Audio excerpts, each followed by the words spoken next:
What's up, developers? Mais um vídeo do D6 do TC. Desta vez vamos ver a parte prática do Deep Dive in Dart, né? Então, vamos testar todos aqueles conceitos que nós vimos, né? Então, eu já abri o meu Dartpad, dartpad.dev, e vou começar mesmo com as expressões condicionais. Ok, let's go. Int n igual a 8. Aqui eu vou fazer um int n2 igual. Então vamos começar com as expressões condicionais que levam a um ponto de interrogação, né? Que avaliam uma condição e depois retornam um valor caso a condição seja verdadeira e outro valor caso a condição seja falsa. Let's go. N. Eu quero fazer return de um número par sempre. Então aqui é como se eu estivesse a dizer if n, raiz da divisão por 2, igual a 0, né? E agora aqui eu vou colocar as opções disponíveis, as alternativas disponíveis. Caso seja true, é o que vem antes dos dois pontos, e depois dos dois pontos vem o que é false. N mais 1. Então, se o número não for par, ele vai fazer N mais 1. Ok? E agora aqui, print N2. Cool.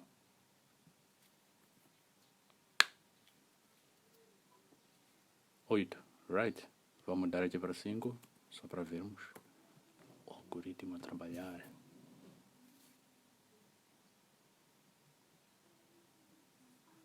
Seis, right?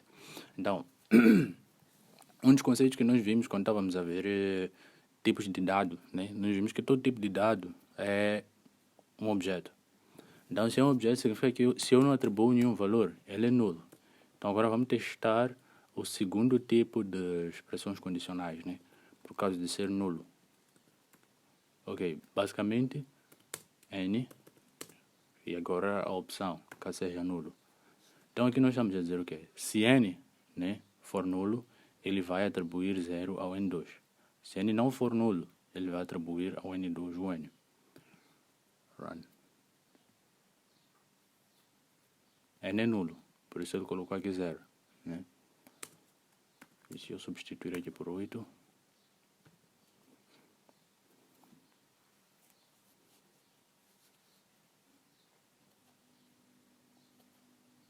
cool. Nice. Então agora vamos ver as expressões fat arrow, né? E eu já havia feito o código para fat arrow. Onde que tá? Tá aqui, fat arrow. Nice. Deixa eu copiar isso tudo para o Dartpad. Ok. Vamos lá, prestar atenção aqui. Então eu tenho aqui int area, né? Tenho uma função normal, ou um método normal para o cálculo da área. Recebe como parâmetro comprimento, largura, e aqui ele vai fazer return comprimento vezes largura. E agora aqui eu tenho um método usando o fat arrow. Área 2, int comprimento, int largura, e agora ele vai ter aqui o fat arrow, comprimento, largura. Então, nota só, nós matamos o return, matamos as chavetas, deixamos apenas esse sinalzinho aqui, e ponto e vírgula no final, né? Então, poupa muito a sintaxe. Temos aqui esse outro caso, né? Só para vermos que fat arrow não significa necessariamente return. Temos aqui void volume, e ele vai fazer um print. Volume é blá blá blá blá blá. E aqui nós temos void volume 2, comprimento, largura, altura, fat arrow, print. Ok, vamos lá ver isso em execução. Então aqui eu chamei área normal e aqui eu chamei área 2. Aqui eu chamei volume normal e aqui eu chamei volume 2, né?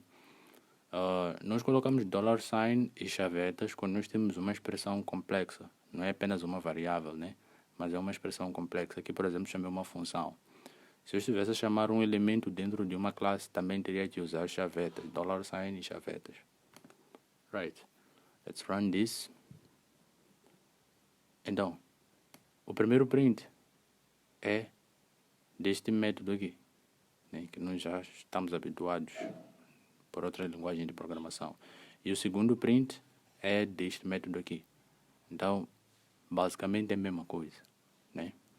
Ok. Fat arrow acredito que já está, Então agora vamos ver as funções lambda, né? Ou funções anônimas. Lambda expressions, ok. Copy. Então eu fiz o código de antemão para a coisa ser um bocadinho mais rápida, né? Para não levar muito tempo. Então vou comentar aqui. Façam de contas que não viram esse código aqui embaixo, né? Só para não estragarem a surpresa. Então, temos aqui uma função área que recebe como parâmetro comprimento, largura, né? Depois aqui temos a fat arrow e lá dentro ele vai fazer comprimento vezes largura. Nota que funções lambda não são apenas para o caso em que nós temos fat arrow. Nós podemos ter uma função lambda com chavetas, né? E colocar mais de uma statement lá dentro. For example. Mas tem que sempre ter o ponto e vírgula no final, né?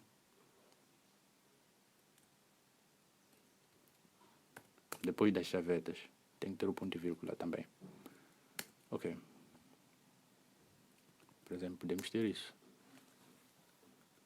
Aqui temos a área, por exemplo, igual, posso colocar aqui var. E aqui colocar um print. Print. Nope. Área. Right. Então vamos agora chamar. Uma das coisas que nós vimos quando estávamos a abordar a teoria, vimos que nós chamamos como se estivéssemos a chamar um método qualquer, né? Mesmo sendo uma variável ou uma função anônima. Área e os parâmetros, porque é uma função com parâmetros, né? Comprimento, largura. Right.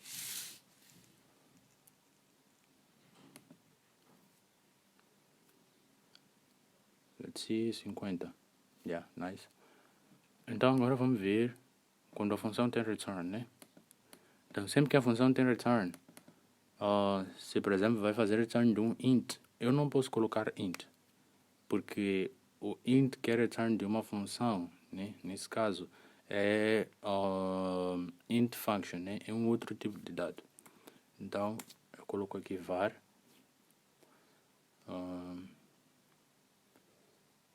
pago isso tudo aqui. Yeah. E agora aqui comprimento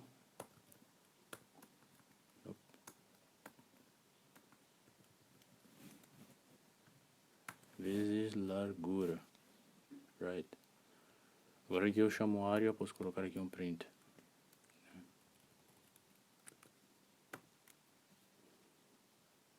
Nice.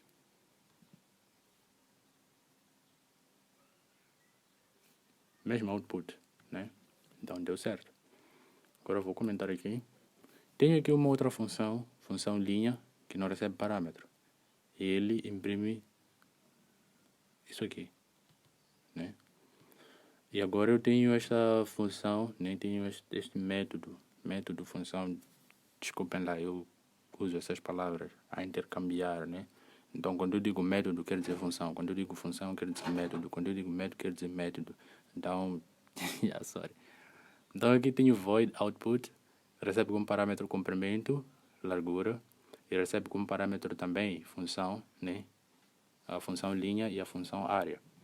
Right. Então, aqui eu vou chamar o meu método linha, que é esse aqui. E aqui eu vou chamar, vou fazer esse print aqui, que vai chamar o método área, né, que recebe como parâmetro comprimento e largura. Tá aqui, comprimento e largura, cumprir com todos os requisitos. E agora aqui eu vou chamar output como parâmetro comprimento, largura, linha e área, que são aqueles parâmetros que eu dei antes, né? So let's run this. Nice. Ok, deu certo. Então agora nós vamos ver os parâmetros opcionais, né? Visual Studio, parâmetros opcionais. Right.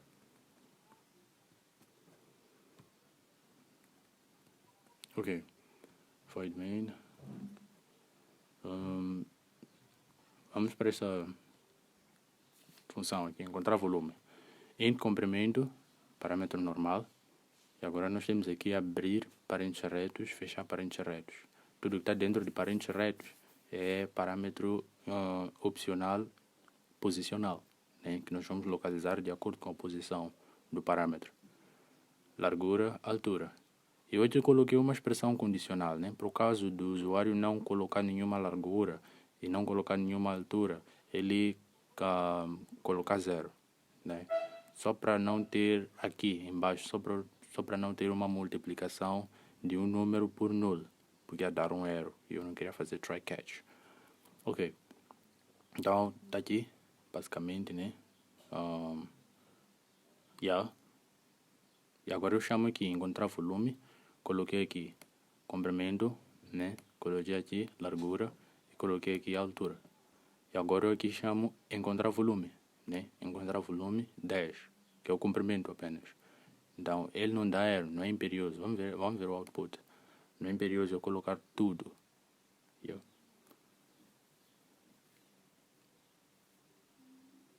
Leva muito tempo. Ok. Comprimento é 10, largura é 20, altura é 5, volume é 1000. Comprimento 10, largura 0, altura 0, volume 0. Vamos lá mudar um bocadinho aqui. Colocar aqui um 5 e colocar aqui um 20. Né? Então, antes a largura era 20, a altura 5. É suposto agora mudar. Largura 5, altura 20. Cool. Então agora vamos mudar um bocadinho a coisa, né? Vamos entrar um bocadinho em coisas mais assim. Vamos colocar aqui um parâmetro opcional nomeado. Então, se eu quiser alterar o valor da largura, eu tenho que chamar pelo nome, largura. Se eu quiser alterar o valor da altura, tenho que chamar pelo nome altura. Vamos lá ver como é que isso acontece. Altura, né? Largura.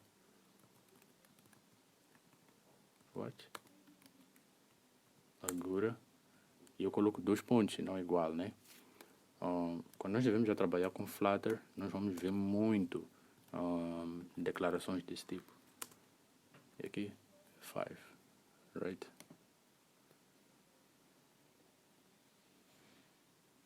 Nice. Então agora vamos fazer um pequeno teste. Vamos ver se conseguimos matracar Dart. Vamos trocar a posição nisso aqui.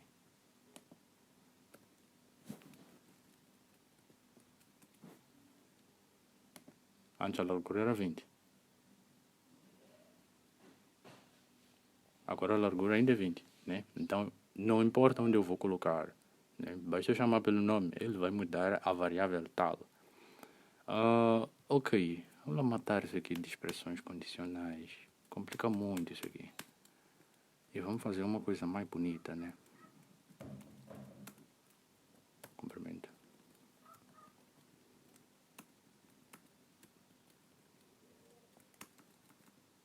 Nice. Então agora... What? Ok. Ainda bem que existe Ctrl Z. Eu coloco aqui igual a 1.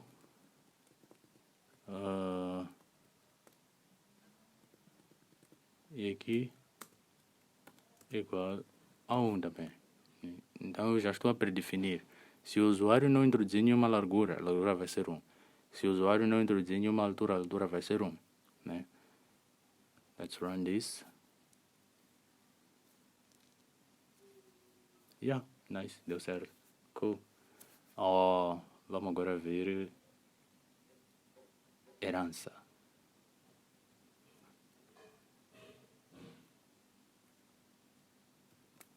Copy all this. And let me paste here. Ok. Temos aqui esse código comprido. Mas depois da explicação vai ser compreensível. Então, primeiramente, né, temos aqui classe pessoa. Eu vou considerar a classe pessoa como minha classe mãe, né? Pai, para quem quiser. Mãe, pai. Então, vou fazer aqui int id, né? Note que em todas as variáveis ou em todos os atributos, eu coloquei underscore depois. Né? Então, é diferente do que tenho aqui. Aqui eu tenho ID apenas sem underscore, e aqui eu tenho ID com underscore. Fiz isso para podermos ver a diferença entre os getters e os setters. Int ID, string nome, string data de nascimento. Então aqui eu tenho o meu construtor. Nós vimos que o Dart permite-nos ter construtores com apenas uma linha de código, né? Pessoa, diz ID, diz nome, diz data de nascimento. E ele vai mudar aqui mesmo, né? Eu não preciso mais colocar int ID, string nome, string data de nascimento, abrir chavetas, diz ID igual a ID, etc, etc, né? Então, está aqui o meu construtor, já está tudo feito. Essas variáveis aqui vão passar a ter um valor, né? Logo que nós criarmos uma instância de pessoa. E agora eu tenho os getters e setters, né? Então, peço um bocadinho de atenção aqui. O terreno é um bocadinho escorregadio. Antigamente, nós tínhamos void, né? Set ID, por exemplo. E aqui eu teria int ID. E trabalhando com fat arrow, né? Que já é do Dart. Ou mesmo sem fat arrow. Eu teria aqui this ID igual a ID. Right? E para chamar aqui, eu ia colocar o quê? Eu ia colocar vamos lá supor que eu crio uma classe qualquer pessoa, nem pessoa Baltasar. Por favor, não riam por ter demorado para pensar nesse nome. New pessoa. ID. Vou dar um 11. Nome. Data de nascimento. Whatever. Então, para que eu pudesse ter acesso a esse ID, né? Trabalhando com com outras linguagens de programação, eu ia colocar aqui um Baltasar set, né? Set ID. Tá aqui. Depois eu aqui teria que colocar um novo ID, depois aqui ponto e vírgula, né?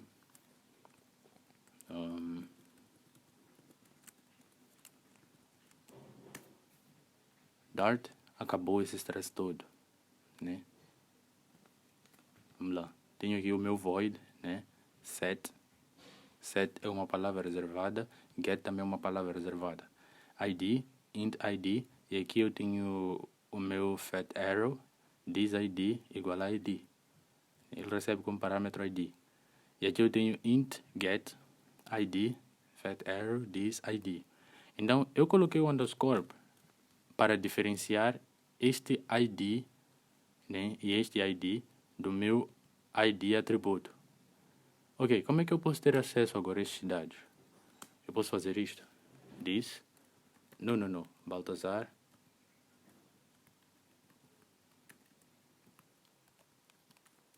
Ponto. ID. Assim ele vai dar return do, como podem ver aqui na documentação, int get ID, né? E se eu quiser mudar o meu ID, não preciso chamar assim e colocar parâmetros aqui, não. Coloco apenas 9. Né? Tá aqui, a documentação void set ID, int ID. Então, note que eu não estou a trabalhar diretamente com este meu atributo, porque se estivesse, eu ia colocar Baltasar, né, ponto ID, para poder obter ou para poder mudar, né? Ok. Então esse é o nosso, esses são os nossos getters e setters especiais do Dart. Ok, então eu tenho aqui classe pessoa com alguns atributos que eu considerei que pertencem a qualquer pessoa. Um ID, um nome e uma data de nascimento. Então esse aqui é o meu construtor. Sempre que nós criamos uma instância dessa classe, vai ser obrigatório passarmos pelo construtor. E tenho aqui os meus getters e setters, né? Agora, aqui eu tenho uma classe estudante que faz um extends de pessoa, né? Ele vai ser uma classe filha da classe pessoa. eu não precisei colocar os mesmos atributos que eu coloquei para a classe pessoa aqui, né? Coloquei aqui apenas os atributos que eu acho que são exclusivos do estudante, tais como turma, instituição, cadeiras, ano, né? Então, aqui, como a classe pessoa tem um construtor, né? Ao criar o construtor da classe estudante, também fiz o construtor da classe pessoa, né? Tá aqui. O construtor da classe pessoa, ele vai preencher os dados da classe pessoa a partir dessa statement aqui, super, ID, nome, data de nascimento. Infelizmente aqui não aceita nós colocarmos this, né? Ele aceita uma variável normal, né? Por isso aqui eu coloquei int ID, string nome, string data de nascimento. Diz instituição, diz turma, diz ano, diz cadeiras, etc. Né? Depois eu coloquei aqui os dois pontos e preenchi, né, o que faltava na classe que o estudante herdou, nesse caso a pessoa. E nota aqui que eu fiz getters e setters específicos para o estudante, sem repetir aqueles getters e setters, né, da classe pai ou mãe. Né? Mesma coisa para a classe trabalhador. Trabalhador extends pessoa, profissão, local, salário. Aqui eu coloquei os dados que depois eu vou precisar aqui no super, né?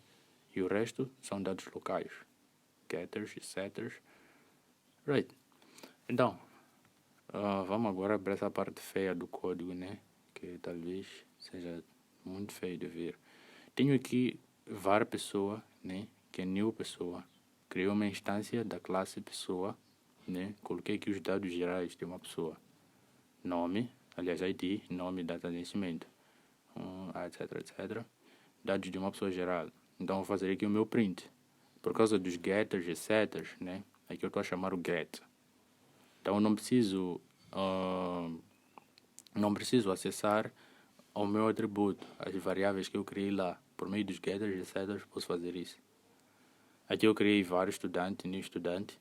Então, nessa primeira parte, coloquei os dados da pessoa. E não significa necessariamente que devem ser os primeiros dados. Os dados da classe mãe ou classe pai não são necessariamente os primeiros, né?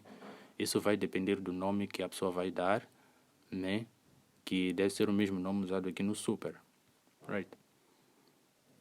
Então, student, etc. Alguns dados aqui. Nome. Então, eu levei estudante.nome. Esse aqui é um get, né? Get nome, que eu não criei ao fazer a classe estudante. Mas porque a classe estudante herdou da classe pessoa, eu posso chamar o estudante get nome. E porque passou pelo construtor também, eu tenho certeza que existe nome para esse estudante, né? Right. É a mesma coisa eu fiz aqui para os dados do trabalhador. Vamos lá ver o output. Por favor, não buga, por favor, não buga, por favor, não buga, por favor, não buga. Right, tá aqui. Dados de uma pessoa normal, pessoa geral, nome, ID, data de nascimento, dados de um estudante, né? Cool, tá aqui tudo, dados de um trabalhador. Right, nice. Então, basicamente é isso. Espero que tenha sido produtivo, proveitoso, né? E, yeah. Acredito que isso pode ajudar a compreender melhor alguns códigos do Flutter, né? Porque numa primeira vista pode ser bem estranho, um chinês e tal, né? Mas acredito que com essa introdução ao Dart pode ser mais fácil compreendermos e também isso vai nos ajudar muito para as funcionalidades do nosso código. Espero que tenhas aproveitado, coloque um like, etc. E